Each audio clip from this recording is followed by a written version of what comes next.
yung epekto ng pagbabago ng klima, paano mo hihikayatin yung kapwa ng mabatas na ipasa yung reproductive health bill given the effects ng climate change at sa general population, especially yung general masses?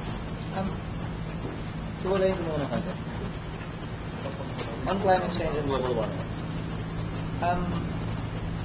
2 months ago, we passed a law creating the Climate Change Commission. It's an important first step, however delayed it may be. Kasi tingin ko, dahil nababago nga ang klima, kailangan magpakilala tayo ulit sa kalikasan. Kailangan makilala natin din ulit yung kalikasan. Hindi na tayo magkakilala eh. Yung dati nating akala hanggang paa lang yung tubig, ngayon hanggang tuhod na eh. Yung dati akala natin hindi binabaha, ngayon binabaha na eh. Yung dati akala natin ulan na ganito lang, ngayon ganyan eh. We must reintroduce ourselves to the environment para magkakilala ulit. Kung hindi tayo magkakilala at galit ka sa akin, baka pag nakita mo ko, bigla mo na lang akong susuntukin at dadagukan o papaluin sa likod ng bat. Pero kung magkakilala tayo, mumurahin mo muna ako eh. Awayin mo muna ako bago mo suntukin, di ba? At least may warning ako ba? Kung magkakilala tayo. Pero kung hindi, baka paluin mo na lang ng baseball bat sa likod yan. Parang gano'n ang ginagawa sa atin ng kalikasan ngayon. Hindi na magkakilala, hindi nag-uusap, hindi magkakilala. Nagpapaluan na lang ng bat. Nagugulat tayo, nakadapa na lang tayo. Hindi natin alam kung anong tumama sa atin. We must get to know our environment all over again. And it can have many benefits. And I will segue the population by segueing first to agriculture. In 1984, when my father was Secretary of Agriculture, Minister of Agriculture, may konting bilib sa tatay ng konti sa aspetong yun. At sa marami din ang mga aspeto. They did a simple research. Based on slope, soil quality, and weather pattern, what is best to plant where?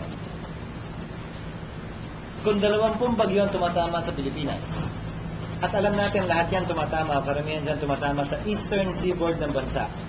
You're talking Region 5, Region 8, Cagayan, Aurora, Isabela, Quezon, Quirino.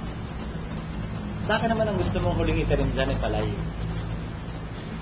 Maliban na lang kung gagamitin mo yung inimbento sa IRI na kayang mababad ng palay ng 2 linggo sa ilalim ng tubig, mabubuhay pa rin.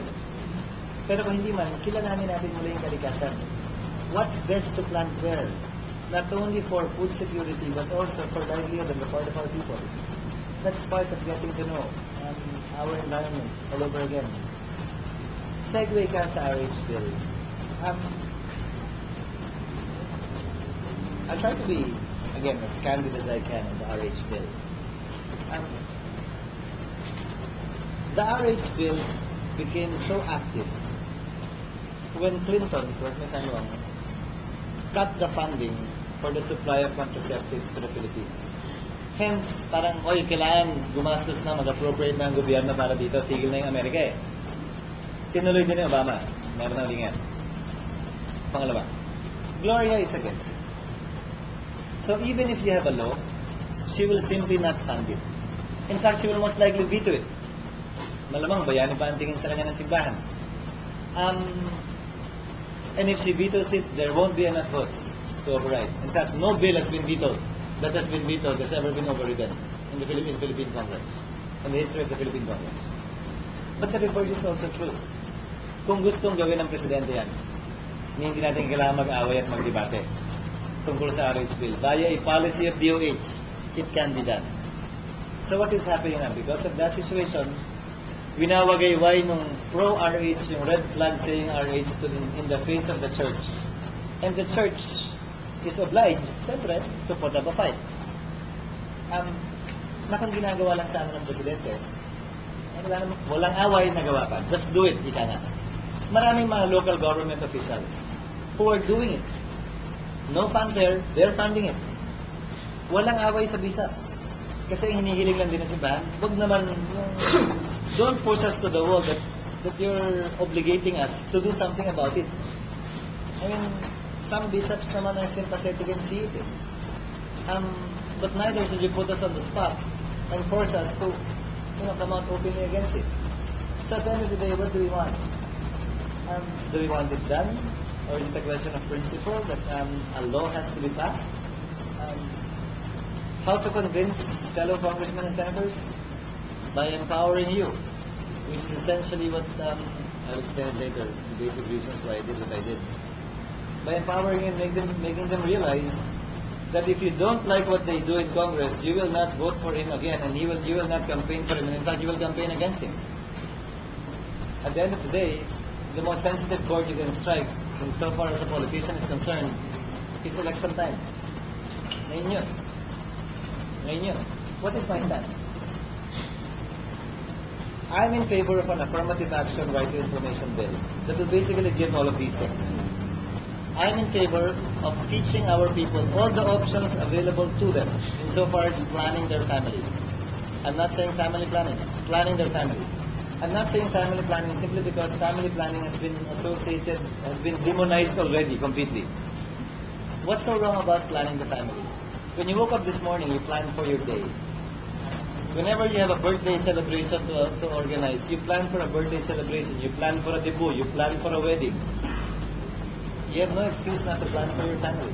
It's the most basic of units in society that all of us should be planning for. So provide those options via education and information to the people. Make those options available if they cannot afford it. As long as they make the choice freely, based on their religious belief, based on their faith, based on their religion. I am against abortion. Some have in fact said I even went a step further. That would have been enough because everybody is against abortion anyway. I am against abortion, but let's call a spade a spade. Perhaps only in extreme cases to save a life or a human life. May nakausap ako na ilang estudyante, pinag-usapan namin yung RH bill. They study in a Catholic school. Sabi lang, mali talaga yung abortion eh. Sabi ko, mapapanood nyo na yung mga, noon yung mga, sorry ira ko eh, yung Doogie Howser, yung House, yung mga luma, yung, ano ba yung isa? Yung may lapapel sila ng poging doktor at saka yung doktor ang intern. Grey's Anatomy. Yes, Grey's Anatomy. Just watch those movies. The dilemma is always presented there. What if the baby was fertilized at napunta sa fallopian tube? Clear case of ectopic pregnancy. What do? You can't do anything? You just wait for the egg to grow and for the fallopian tube to explode and for the mother to internally bleed and then you operate on her at that time? What do you do? Yes, ma'am. Personal note, sir. Are you planning your family? How many children is there? We only have 2 and my wife cannot give birth anymore because according to the doctor it will be dangerous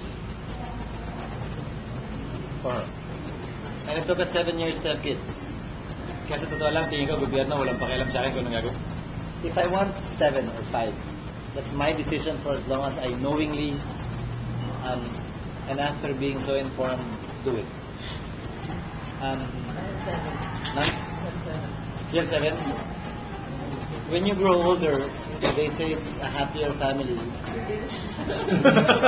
Ano, kasi pag konti, wala mo na yung population at yung di ba, 2 anak mo, isa nagpunta pang Amerika, yung isa, kaaway mo pa yung biyanan mo o yung manugang mo, di ba parang, ang lungkot ng buhay eh. But anyway, to show you how big our problem is, 40 Filipinos are being born every 12 minutes. Why did I use 40? Because that's the rough size of a classroom. It means for every 12 minutes, we have to spend an additional 1 million pesos per year. For the salary of the teacher for 1 year, for 1 more classroom, for books and for chairs. So for every 12 minutes, imagine that DepEd, your 5% of GDP and 20% of the national budget, is increasing at the rate of 1 million every 12 minutes. For education alone, we're not talking about food yet, we're not talking about mass transport, we're not talking about available jobs, just for that purpose alone. So again, I don't want to go into the Malthusian or anti-Malthusian theories. No, I mean, mahabang debate masyado yun. I think the obligation of government is inform, make the options available, make the Filipino family decide, and make